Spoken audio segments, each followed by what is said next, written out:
저는 올해 69입니다. 이름은 한미경이라고 해요. 오늘 여러분께 제 이야기를 들려드리려고 합니다.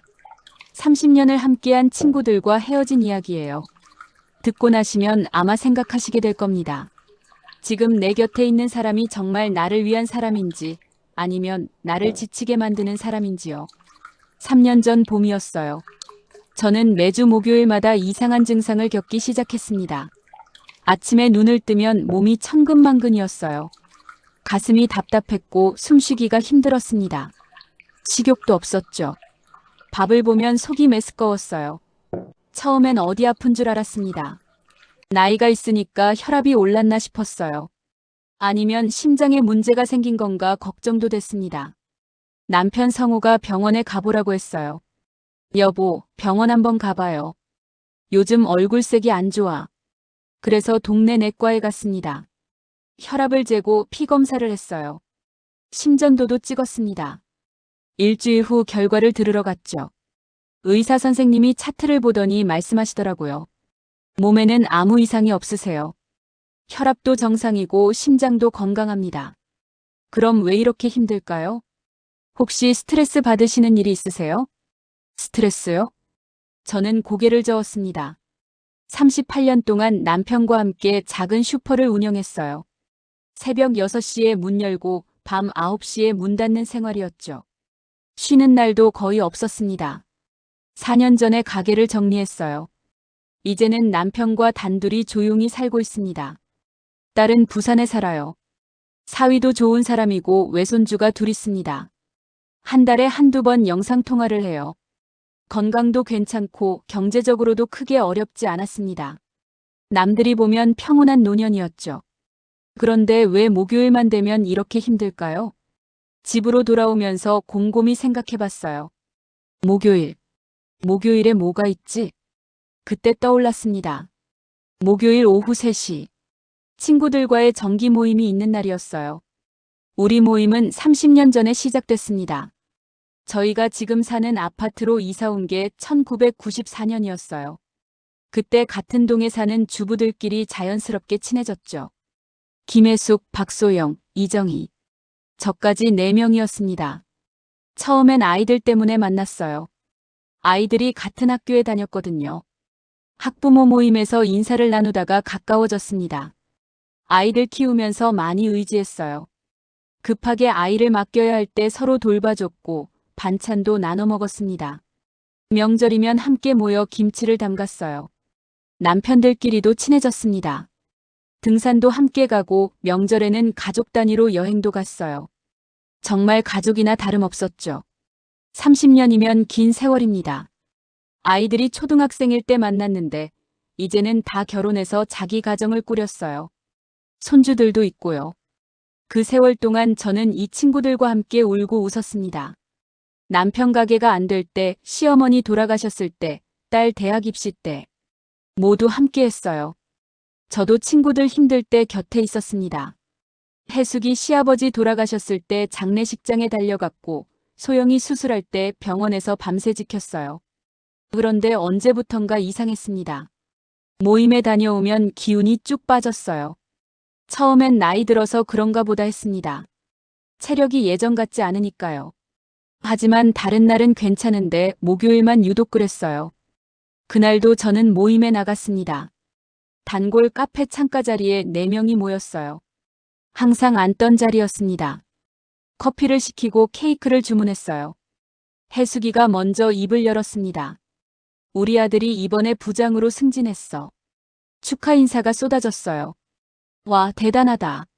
축하해, 혜숙아. 저도 당연히 축하한다고 말했습니다. 그런데 혜숙이의 아들 이야기는 1시간 넘게 계속됐어요. 승진 과정이 얼마나 힘들었는지, 경쟁자가 몇 명이었는지, 임원 면접은 어땠는지. 며느리 자랑도 빠지지 않았습니다. 며느리가 얼마나 내조를 잘하는지 몰라. 매일 아침 도시락을 싸준대. 시어머니한테도 잘하고. 저는 듣고 또 듣었습니다. 정말 대단하네. 효자 아들이네. 며느리 복이 있어. 속으로는 조금 지쳤지만 내색하지 않았어요. 친구 아들이 잘 됐으니 축하해줘야죠. 한참 뒤에 소영이가 끼어들었습니다. 좋겠다. 우리 며느리는 명절에도 안 와. 그러더니 며느리 불평이 시작됐어요. 전화를 안 해. 손주를 안 보여줘. 아들이 며느리 편만 들어. 생일에도 연락이 없어. 저는 이 이야기를 지난 30년 동안 수백 번 들었습니다. 지난주에도 들었고 그 전주에도 들었어요. 힘들겠다, 소영아. 아들한테 한번 얘기해봐. 저는 또 같은 말을 했습니다. 그런데 소영이는 해결책을 원하는 게 아니었어요. 아들한테 말해봤자 소용없어. 며느리 편만 들어. 며느리한테 직접 얘기해봐. 내가 왜 먼저 해?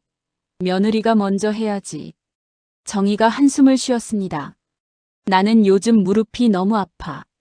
밤에 잠을 못 자겠어. 건강 이야기로 넘어갔어요. 병원에 갔더니 인공관절 수술을 하래. 근데 수술이 무섭잖아. 약을 먹는데도 효과가 없어. 물리치료도 해봤는데 소용없더라. 부정적인 말들이 쏟아졌습니다. 저는 또 들었어요. 다른 병원도 가봐. 운동을 해봐. 한의원은 어때? 하지만 정의도 해결책을 원하는 게 아니었습니다. 약이 무슨 소용이야? 무릎이 아파서 운동을 못해. 한의원은 비싸. 3시간이 지나고 헤어졌습니다. 저는 집으로 걸어오면서 한숨을 깊이 쉬었어요. 친구들을 만났는데 왜 이렇게 피곤할까? 현관문을 열고 들어갔습니다. 남편이 거실에서 신문을 보다가 고개를 돌렸어요. 모임 다녀왔어? 응.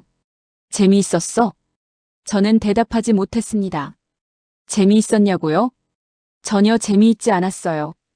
3시간 동안 다른 사람 이야기만 들었습니다. 자랑 아니면 불평이었어요. 제 이야기는 한마디도 못했습니다. 오히려 기운만 빠졌어요. 방으로 들어가 침대에 누웠습니다. 천장을 바라보면서 생각했어요. 왜 이렇게 피곤할까? 예전에는 이렇지 않았는데. 다음 주 목요일이 왔습니다. 아침에 눈을 뜨자마자 가슴이 답답했어요. 오늘 또 모임이 있구나. 그 생각만으로도 숨이 막혔습니다. 핸드폰을 봤어요. 단톡방에 메시지가 와 있었습니다. 오늘 3시 카페에서 만나요. 저는 답장을 보냈습니다. 미안해. 오늘은 손주 봐야 해서 못 갈 것 같아. 거짓말이었어요. 손주는 부산에 있는데 무슨 손주를 봐요. 하지만 정말 가기 싫었습니다. 그날 오후 저는 혼자 동네 공원을 걸었어요. 목요일 오후 3시. 보통은 카페에 있을 시간이었죠. 하지만 지금 저는 공원을 걷고 있었습니다. 이상하게 마음이 가벼웠어요. 새소리가 들렸습니다. 바람이 시원했어요. 나무 그늘이 좋았습니다. 아, 이렇게 편할 수가. 30년 만에 처음으로 목요일 오후가 편했습니다. 그때 깨달았어요. 내가 힘들었던 건 친구들 때문이구나. 다음 주에도 저는 모임을 빠졌습니다. 미안해. 병원 예약이 있어서. 그 다음 주에도요. 집안일이 밀려서. 3번째 주에 혜숙이한테서 전화가 왔어요. 미경아, 요즘 왜 안 나와? 석 달째잖아. 미안해. 요즘 정신이 없어서. 무슨 일 있어? 우리 30년 친구인데 말해봐. 아니야. 아무 일도 없어. 전화를 끊고 나니 죄책감이 밀려왔습니다. 30년 친구한테 거짓말을 하고 있다는 게 마음에 걸렸어요. 하지만 동시에 안도감도 있었습니다. 목요일 오후가 자유로웠거든요. 아무도 만나지 않아도 되고 아무 이야기도 안 들어도 됐습니다. 남편이 눈치를 챘어요. 요즘 모임 안 나가네? 응. 좀 쉬고 싶어서. 힘들었어? 저는 고개를 끄덕였습니다. 남편이 제 손을 잡았어요. 힘들면 안 나가도 돼. 친구라고 평생 붙어 있어야 하는 건 아니야. 그 말이 저한테 큰 위로가 됐습니다. 2달이 지났을 때였어요. 어느 날 오후 초인종이 울렸습니다. 문을 열었더니 소영이가 서 있었어요. 미경아, 나야. 얘기 좀 하자. 당황했지만 거실로 들어오라고 했습니다. 소영이가 소파에 앉았어요. 솔직히 말해줘. 우리가 뭘 잘못했어? 잘못한 건 없어. 그럼 왜 2달 동안 안 나와? 피하는 거 맞잖아. 저는 한참을 망설였습니다. 말해야 할까요? 솔직하게 말하면 30년 우정이 깨질 것 같았어요. 하지만 말하지 않으면 계속 거짓말을 해야 했습니다. 소영아. 응, 말해봐. 나 요즘 모임이 힘들어. 뭐가 힘든데? 매번 듣기만 하잖아. 너희 이야기 듣고 맞장구 치고 위로하고. 근데 내 이야기는 한 번도 제대로 못했어. 소영이의 얼굴이 굳어졌습니다. 그게 우리 탓이야? 내가 말을 안 했잖아. 꺼내려고 하면 금방 넘어가잖아. 내 차례가 안 와. 우리가 말하지 말라고 했어? 아니. 하지만 소영이가 일어섰어요. 미경아, 너 변했어. 30년 친구한테 이럴 수 있어? 문을 쾅 닫고 나갔습니다. 저는 소파에 주저앉았어요. 눈물이 났습니다. 30년 우정이 이렇게 끝나는구나. 그날 이후 저는 매일 아침 공원을 걷기 시작했어요. 혼자 걷는 게 편했습니다. 아무 말 안 해도 되고 아무것도 안 들어도 됐어요. 새소리가 들렸고 바람이 좋았고 햇살이 따뜻했습니다. 공원 벤치에서 매일 같은 할머니를 봤어요. 70대쯤 되어 보이는 분이었습니다. 혼자 앉아 책을 읽고 계셨어요.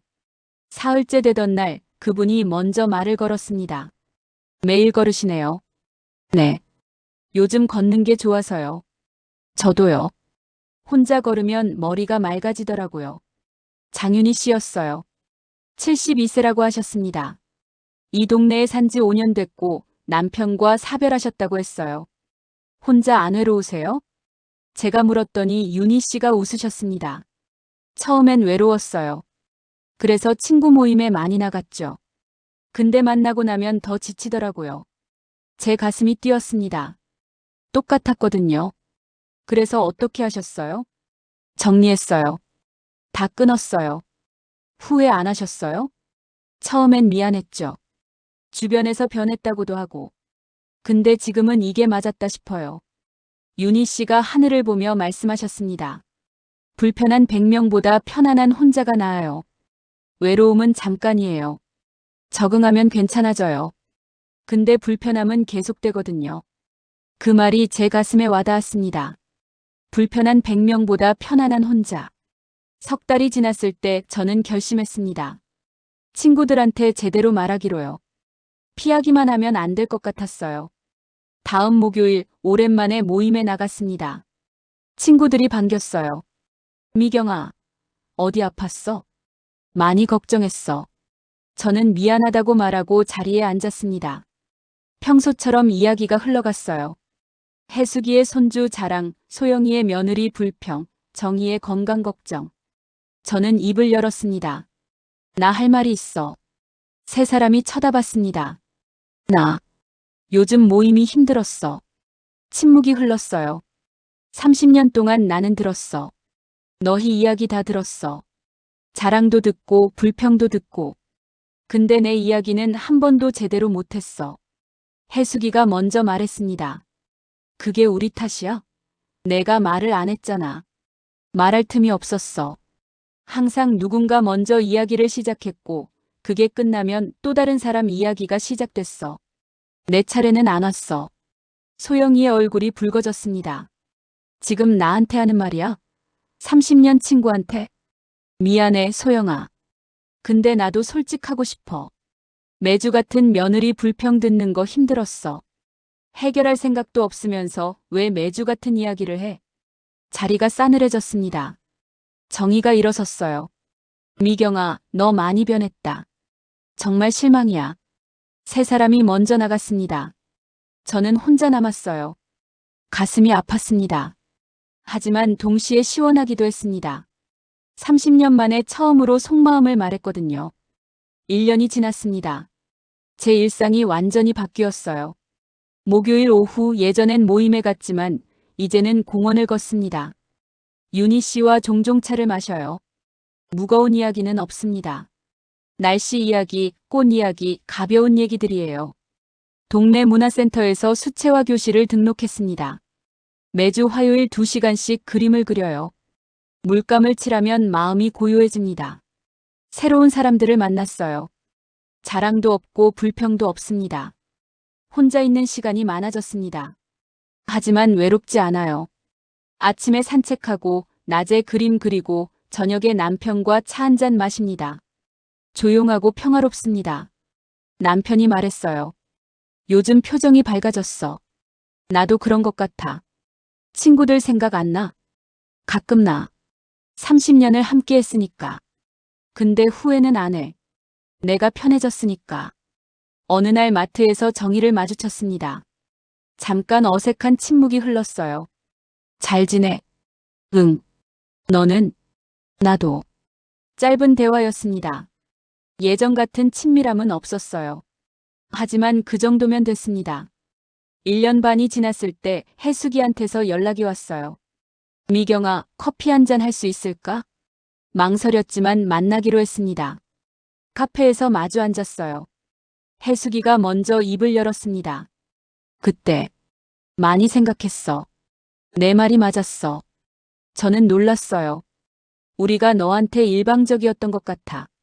항상 우리 이야기만 하고 내 이야기는 안 들었던 것 같아. 고마워, 해수가. 우리 가끔 만나자. 매주는 아니어도 가끔. 그래, 그 정도가 좋겠다. 두 사람은 1시간쯤 이야기를 나눴습니다. 예전처럼 가깝진 않지만 적당한 거리였어요. 그게 더 편했습니다. 집으로 돌아온 저는 베란다에 서서 하늘을 바라봤습니다. 저녁 노을이 예뻤어요. 남편이 옆에 왔습니다. 잘 됐네. 응. 이 정도면 된 것 같아. 남편이 제 손을 잡았어요.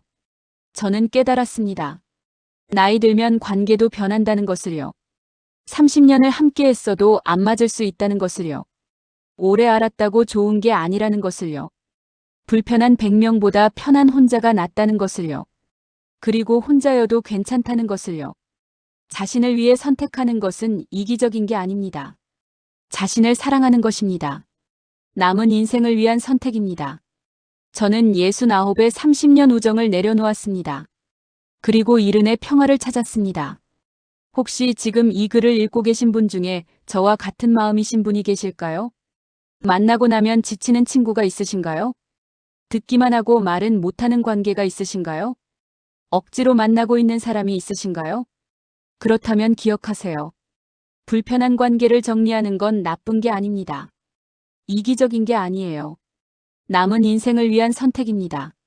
관계도 옷장처럼 정리가 필요합니다. 안 맞는 옷은 버려야 새 옷이 들어오듯이 안 맞는 관계는 정리해야 좋은 사람이 들어옵니다. 오래된 것이 항상 좋은 건 아닙니다. 때로는 내려놓는 용기가 필요합니다. 나를 위한 선택이 때로는 가장 현명한 선택입니다. 저는 지금 행복합니다. 30년 우정을 잃었지만 저 자신을 찾았습니다. 친구는 잃었지만 평화를 얻었습니다. 그리고 그것으로 충분합니다. 여러분도 용기 내시길 바랍니다. 불편한 관계에서 벗어나는 용기를요. 나를 위한 선택을 하는 용기를요. 남은 인생은 나를 위해 살아야 합니다. 더 이상 남의 이야기만 듣지 마세요. 내 이야기를 할 수 있는 사람들과 함께 하세요. 그게 진짜 행복입니다. 감사합니다. 이 이야기가 여러분의 마음에 작은 위로가 되었다면 좋아요와 구독 부탁드립니다. 여러분의 작은 관심이 더 많은 이야기를 만드는 힘이 됩니다.